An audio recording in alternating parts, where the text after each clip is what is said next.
Hello, World Wide Web. It's been a while since I've said that. I'm sorry for being a little bit AWOL. It's been a very, very busy year. I believe the last time I did an update was April, and I'm sorry about that. It's been a very busy year so far. Um, we've been nailing down a business model, which I'll be introducing later in the year. Growing a network of fractionals of every discipline. I've been reaching out in the last few weeks to hundreds and doing one on ones with everyone, uh, talking about the business model that we're creating for Radd Studio, how we're planning on monetizing and structuring the company. And it's been very good. It's been a good exercise to reach out to different fractionals of different disciplines to see, how they run their business and what pitfalls they're encountering, and also, how they could benefit from working with a company like Rad Studio. And it's exciting. It's very exciting.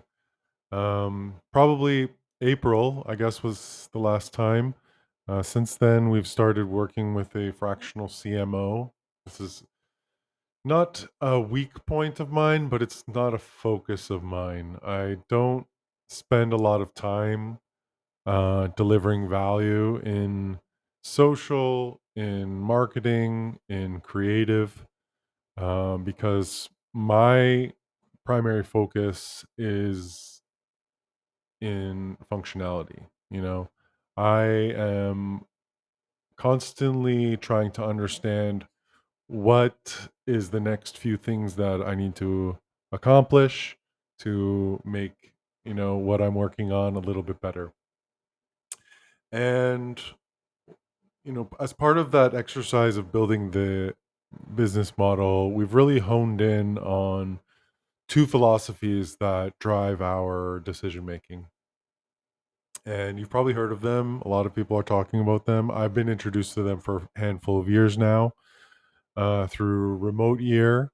If you guys know me, you'll know that in 2016, I started traveling the world with a company called Remote Year.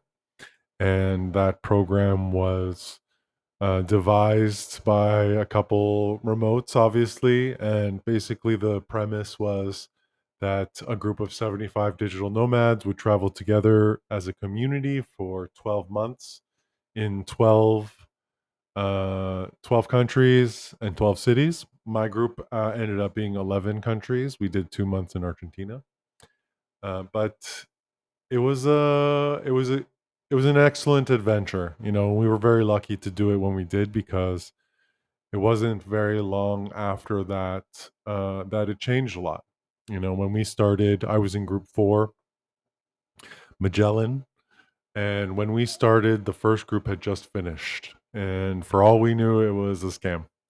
And thankfully, it wasn't. I rolled up to the train station there in Valencia, and we were welcomed with a big sign. And it wasn't soon after that that I had to, quickly find myself and meet, my new travel family of 70. We were 68 people actually when we started. We got a few people that dropped out. And it was an experience that I wouldn't trade for the world. I learned a lot about myself. I learned a lot about the world. I realized that the world wasn't nearly as scary a place as the world would have us believe, especially in North America. The cost of living in most places in the world is exorbitantly different.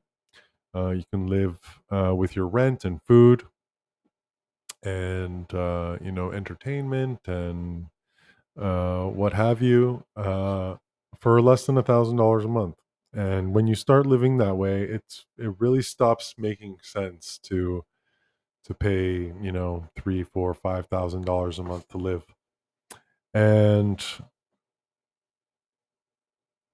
living that way has allowed me to do a lot with my life that most people would just dream of.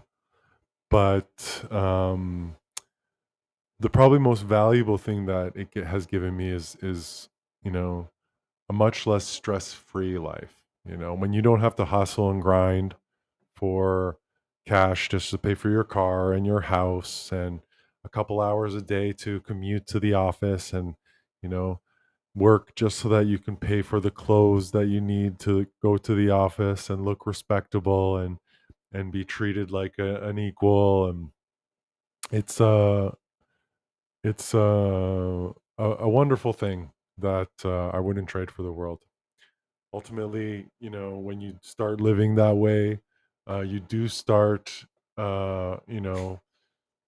finding out who your people are and who your people aren't. A lot of people thought that I was just, traveling and living on the beach and, eating at cafes. But, what they don't see is the endless hours of talking to people, meeting them, learning about what they're doing, having one-on-ones with them, understanding their mission, their passions, their professions, and understanding their vocation. And that's what Ikigai is about, you know. And if you haven't heard about Ikigai, there's a book that you should read. There's plenty and plenty of content on the internet. IKIG Ikigai AI. Um, and what it talks about is basically it's a framework for individuals who may be lost or need direction to create an optimal trajectory from themselves. That's how I would explain it. It can be summed up in a little Venn diagram. You can do a quick Google for it. And I've started building my businesses out based on that. You know, uh, where are my talents? Where are my passions? What is my mission? What's my vocation? And after all these years of pursuing building product companies, it took me a while to ask that of myself. And last year in April, when I decided to change everything in my life and sacrifice all the things that I had built up, um, it was natural to ponder that question. Where am I going? What direction am I going to take? And I didn't sit on it for too long because, I started Radd Studio in 2007 because it was something that made sense to me at the time. And it was my second web dev shop for hire, basically. Radd Studio stands for Rapid Application Design and Development. And that's what it's been this whole time. But the other concept that really has inspired this last year is called Kaizen, and Kaizen is another Japanese philosophy that talks about continuous improvement. Just 1% improvement every day compounds over a year. So I actually learned both of those words on Remote Year. Remote Year as a program, basically, they didn't number the programs; they all had a name, and a couple of the groups were named Ikigai and Kaizen. It introduced me to these words, and I'm grateful for that. And I'm grateful for the community of digital nomads and solopreneurs who took a chance on themselves and a big leap of faith and made themselves vulnerable to a world of experience. And those two concepts really have been near and dear to me. What Radd Studio has evolved into is really focused on those two concepts, those two philosophies foundationally. And, you know, action, um, it really helps with, the anxiety and depression. I think most people who went through what I went through last year would feel both in large quantities. But I am a person who is capable of building technology. I've built many products over the years with lots of people, and I always thought that I needed someone else to start.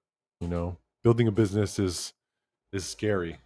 There's a lot of work to do, but the reality is, in 2024, with the advent of AI and automation, we're going to see a lot more people doing a lot more with a lot less. Sam Altman, not too long ago, he said that the next wave of billion-dollar companies will be built by individuals. And, you know, AI really has a long way to go. It's a great tool for us now. Um, it's if nothing else, it's just something that can type faster than us. It's not genius. It's not as revolutionary you know uh, as it would appear in the audience of events like CollisionCon, for example. I think 40 or 50, maybe 60% of the companies that were there I saw had some kind of AI marketing angle. And while AI, it's valuable, it's helpful, it's not always right. It's taking a shot in the dark. It's assuming uh, an answer based on other contexts, other books, other people's opinions. It doesn't always get it right. But what it does do well is it types faster than any one of us, right?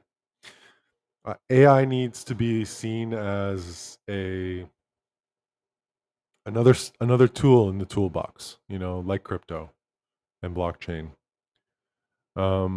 They're not as transformative as the marketing would have us believe. They're useful as fuck. And I'm one who, I don't jump on trains. I see these things as just other layers and players inside of a system. As someone who's built technology for many years, I you know, it's uh it's easy to see where the hype is. It's like when we went from web 1 to web 2, people were making companies that were, they were going to change the world because they were databases. We had databases now. We could read from a database instead of a static page. And that's basically what the difference between web 1 and web 2 is. Come to web 3, what is it? It's just a new layer. We have the back end, we have the front end. We had the front end first, I suppose. Web 1 would have been front end first, where we are just creating static pages for output. Web 2 was where we had a database. We were able to send information to the back end and get information back and show data dynamically. Web3 added a new layer. It added a layer at the client side, not just what they see, but the interaction. Instead of it happening from the front end on a web server or the back end on a web server, it happens on the client side. And in conjunction with everything, that adds a really interesting tool set to work with. Basically, uh, with blockchain, uh, I can sign something that is 100% from me because it happens through a wallet, right? You have to create a wallet, and presumably only you have that wallet. Obviously, if you share your keys, somebody else can have that wallet, but those keys, as long as you protect them, you can rest assured that nobody else is going to be signing your signature, you know, and that's really interesting. Back in the day, we would need to use a email and a password to sign in. Someone else can get those combination of words to steal your account, to hack your account, which is something that's still a big problem today. But the odds of them getting 24 words that make up your key, and setting them up and having your email address and your phone number and your password and your signature, that makes it really hard for people to pretend to be you, and that's cool. That's really cool. There's lots of other great things about blockchain, um, that that we will see more and more prevalent over the years. But I don't look at these things. I don't put them on a pedestal. I'm focused on the customer. I'm focused on what the customer needs or wants or can do. The customer, the end user, whatever you want to call them, they don't care how it works. They just want it to work effectively, and they don't want to be tricked and bamboozled. And so after leaving my last company in April, I had to take a little bit of time to do some soul searching. What am I going to do with myself? What is Radd Studio going to become? But ultimately, I'd given up having three properties to champion throughout that time. Hey, excuse me, not right now. And through 2023, I was determined to leave the year with just as many properties. And so I quickly got to work. It was easy for me to decide what to work on. As you guys may know, if you have been listening to this Substack, I don't call it a podcast yet. I'm not podcasting. I'm just updating you. You will know kind of what we've been up to and what those properties are. And those properties, they're not moving as quickly as I would like them to, unfortunately. I'm doing a lot in this year. It's been 6 months into the year, and I've been focused primarily on on my clients' success. Because their success will in turn lead to more possibilities, and so they're my number one. I eat the frog every morning, and I help Gritty out. You can check it out. We started in January, grittyfactor.com. We had just an idea, and in the last 6 months, we've spent an hour a day uh, championing the Kaizen philosophy, and we've come a long way. In June, we did Collision Comp. We had a booth. We had a product, an MVP product that people could try out. Recently, in the last couple of weeks, we've soft launched, and you can go and sign up and try out the freemium model. Basically, it's a mental performance training product for coaches. My good friend and client, Gerald Flack. He's a designer, a really great designer. Has a lot of amazing skills. Great personality. Uh, Completely invested in making this happen. And that investment of himself shows me that he is worth, investing in from my standpoint. It's really easy for me to show up for Gritty. Shout out to shout out to G. He's in Saskatchewan right now. Um, and outside of my commitment to Gritty, I aim to do 1 hour per day per product. Unfortunately, I don't get 3 hours a day. If you have been paying attention, we have Click Studio, which is kind of a go to market product. And what else would you say? Kind of a CRM. It's a way that I can work my brand, my marketing strategies, build my click funnels, my landing pages without doing a lot of custom work to my homepage. Because in the long term, I don't want those kinds of changes to happen through the tech team, right? So the first play has been to focus on Click Studio. And so I spend about an hour a day on it, 5 hours a week, where I can't dedicate myself to it consistently at 1 hour per day. It is the goal. But probably it in in the efforts of last year, I was showing up for them every day. I was probably doing, spending a day on each product instead of 1 hour per product, and that's kind of shifted. And it shifted because in the fall of last year, again, I probably have talked about this, but I'll reiterate. I did a program called Founder Institute, which was really, really interesting and pretty good networking. It allowed me to really flesh out the idea and understand, what trajectory Radd Studio should and could and will take. It introduced me to a concept called an equity collective. The way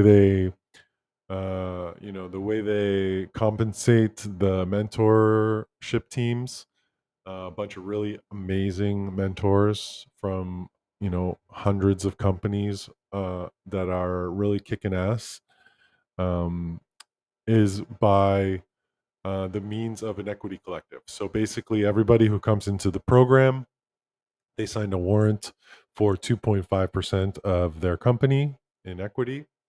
And if Founder Institute, after you graduate, they put you in front of their pool of potential investors, and uh, if you walk away with any amount of investment, then they get to keep 2.5%, and they can distribute it to the mentors who helped you through, which is an admirable way of getting it done. And I really was inspired by that. And come January, February, I realized that this is what is going to become of Radd Studio. And so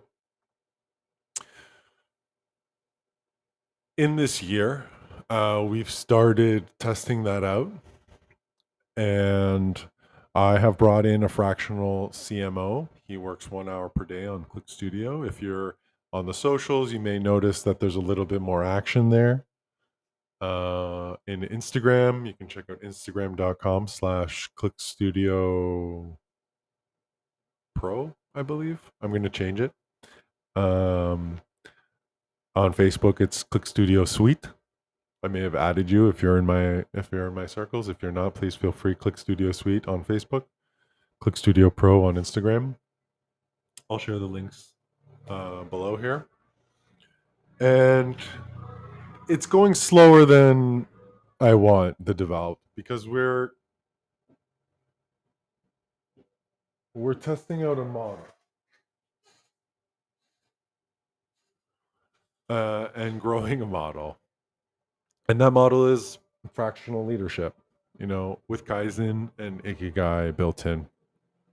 So basically, It's meant from a fractional standpoint to make it easy to integrate and to control how much time and energy you're putting into your work. If you're someone who wants to work less or want to make a little bit more money than you can at your full-time job, then picking up uh some work for an hour a day is really accessible. If you have a 9 to 5 and you're not happy with it, you want some more options.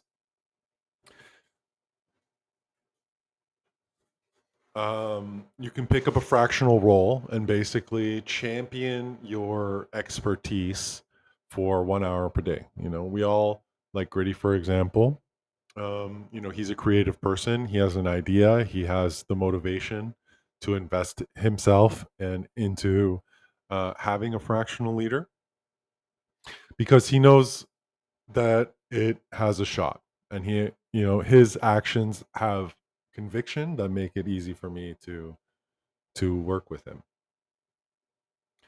And so we've started modeling fractionals time around that. So I have a fractional CMO. He works with me for 1 hour a day on Click Studio, and so that's where the articles are coming from. That's where the posts are coming from. And it's been really great because before having that fractional, it came down to me doing it, and it was very sporadic. Every once in a while, I would be like, "Oh yeah, that's kind of something that's aligned with my thing. I'll reshare it and blah blah blah." But it's no strategy. Fractionals allow you to have a strategy in disciplines that you don't otherwise have. In Grady Factor, he's a great designer. He champions the Figma UI UX kind of portion. It really informs my process. And every week I have an hour a day with him. On some of those days, we have one-on-ones, and on other days, I just basically use whatever time's left in the window for that week, and I hack away, championing the progress of the technology role and the product role of his product company that we're building. And if he didn't have me, he would he could probably do a lot of other things. There's a lot of no code solutions that maybe could have made it happen for him, but he would have to invest himself outside of his 9 to 5. He has a full time job. He has a family. He has 2 kids. They're both hockey players. He sees this as something that can help them become the best versions of themselves. And so it's easy for him to say, "Yes, Rick, let's work together." And whether he shows up or not to the meetings, we had a meeting today, he didn't show up. I inform him anyway. Hey, this is the update. We work asynchronously when we can't work synchronously, and I keep him informed. And whether he is available or not, I'm championing that role and I'm making progress. And it's about just creating a little bit of improvement every day, because as we all know, uh, those improvements compound, and at the end of the year, you are orders of magnitude farther ahead than you would be if you weren't those people. And I'm experiencing that too with my chief of fractional chief of marketing. You know, I the social strategy is still a little bit rough. We're still figuring it out, but there's movement. You know, there's something every day. There's something that shows my customers that we haven't forgotten them. And as I've given him those tasks, and I've seen the traction that he's delivering on, I'm constantly motivated, and in a way, he pushes me to continue to make the right improvements, because he has needs. He has kind of feet on the ground, talking to customers, figuring out where the weakest, like the weakest points are, what needs to kind of change to make it something that he can sell. And if I didn't have that fractional there, I wouldn't have that feedback. And I'd still be kind of clamoring for something to post, and so at Rad Studio, we are fractional leaders. We even work on our internal products in the same way that we treat clients, and it allows me to choose, how many hours I want to work. I can have, you know, I have my studio products. If I gave them all 1 hour per day, I could still have an hour for gritty, and that's still only half of my day. And if I want to do more, I can go ahead and do more. Naturally, I'm building a business. I'm a founder and a director of Rad Studio. It's my responsibility to talk to people about what I'm doing. It's my responsibility to find fractionals who might want to work with us, who are looking for other ways to grow their fractional practice. And it's a lot of work. It's a lot of work because on top of the products, I have the company. We have the company webpage, we have the company socials, and I basically have 4 hours a day for the company, and then an hour per day for each one of the products.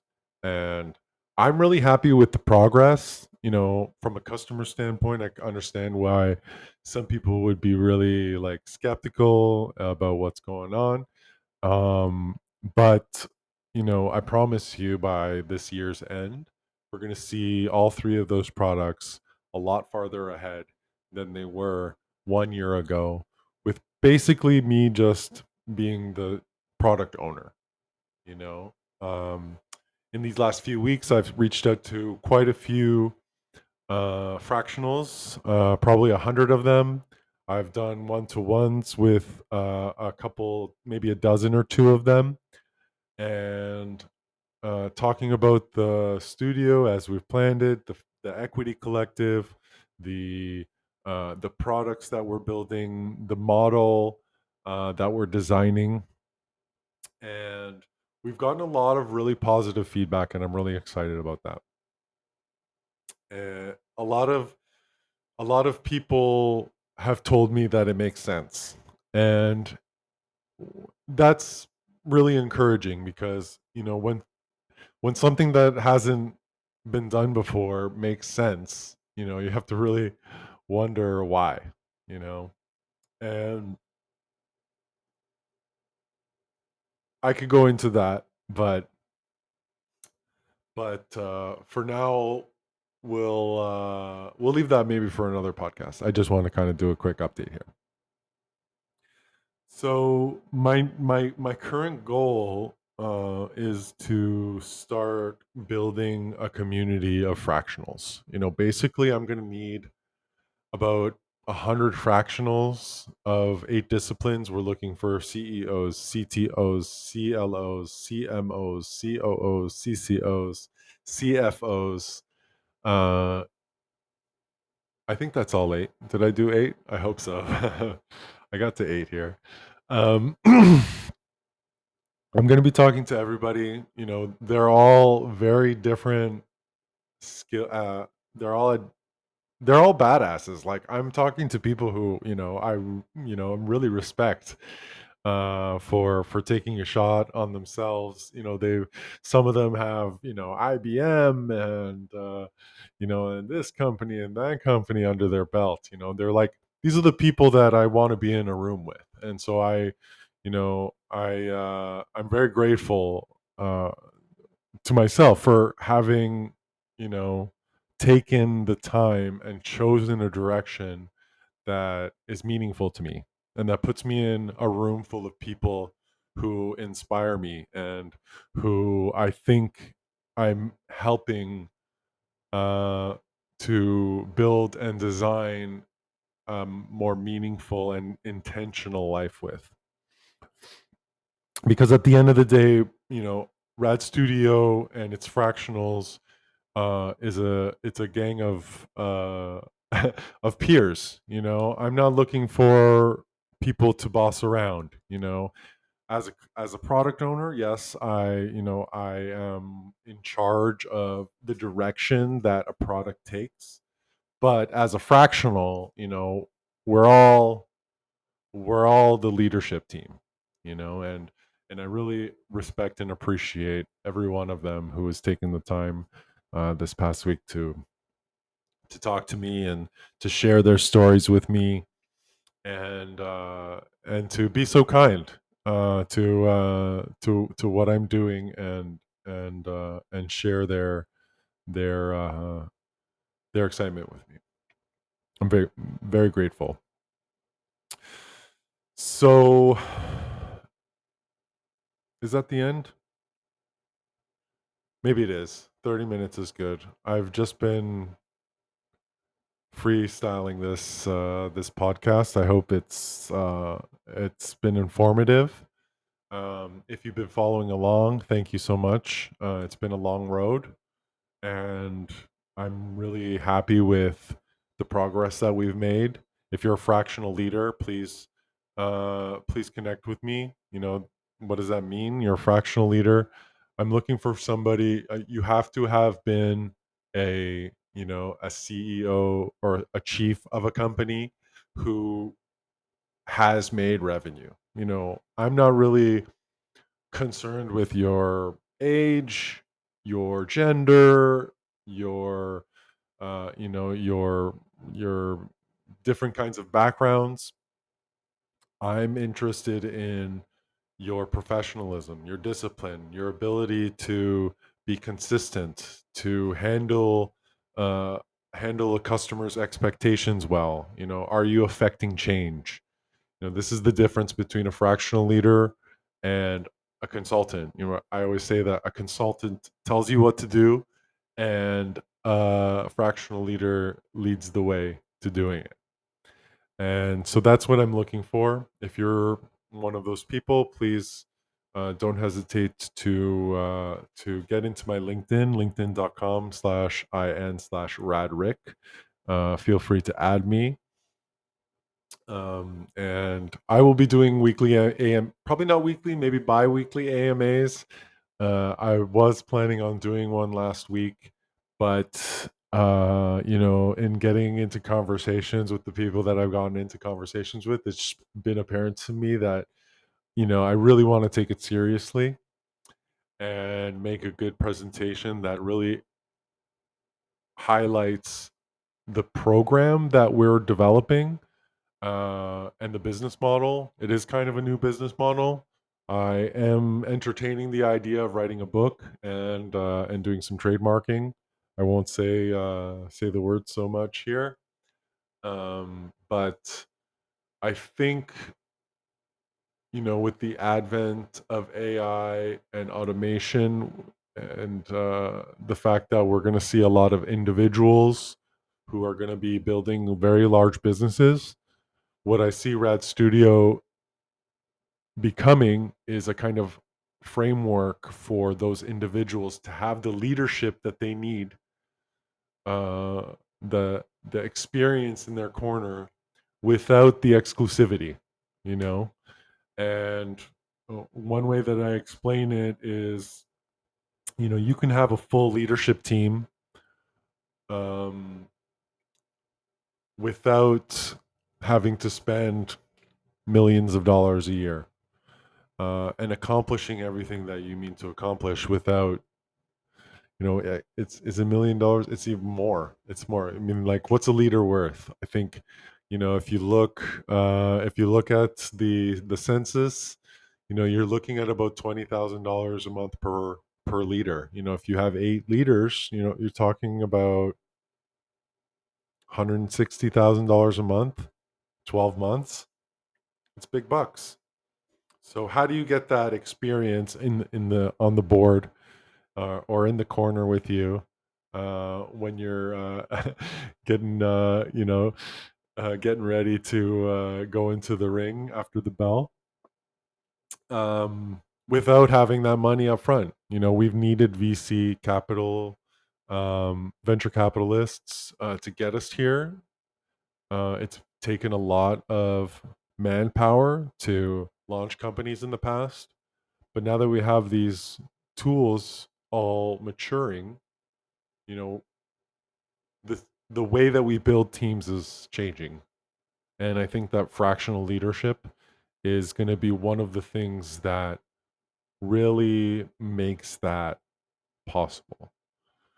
Um, and so, Radd Studio, we're going to have a few products under the studio that operate as an equity collective.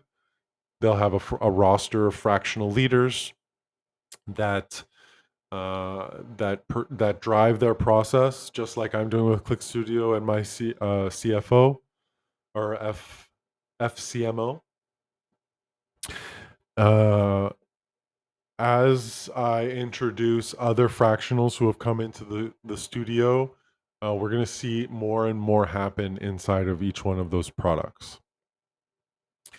And the way I'm structuring the studio is basically you have to come in, you have to treat me like a client for 100 hours, in a fractional way. So it's an hour, up to an hour a day. It could be as little as an hour a week or an hour a month, depending on the fractional's commitment. But you do have to get to that 100 hours under the 1 hour a day tier. That's the support tier.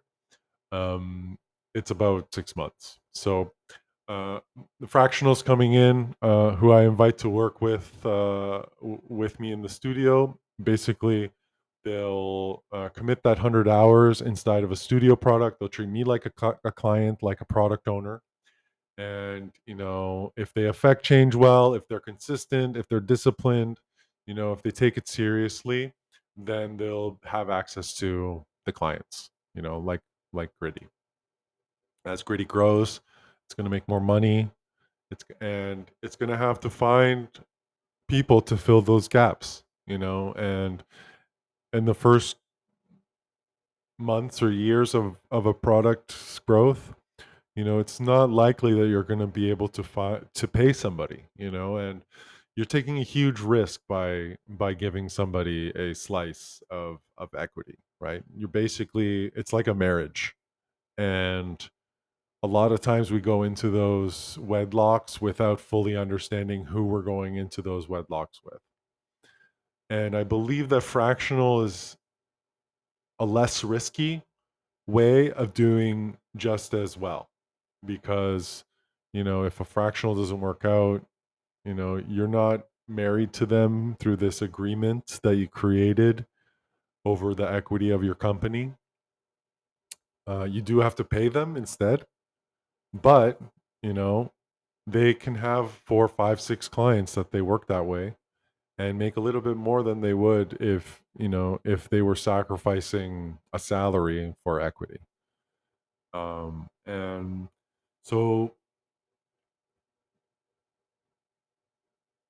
I think that's it for now. I have a client. I have a call in 10 minutes that I need to prepare for. Thank you so much for listening. I'm sorry if that seemed unprepared. It is a little bit unprepared. I'm winging it a little bit.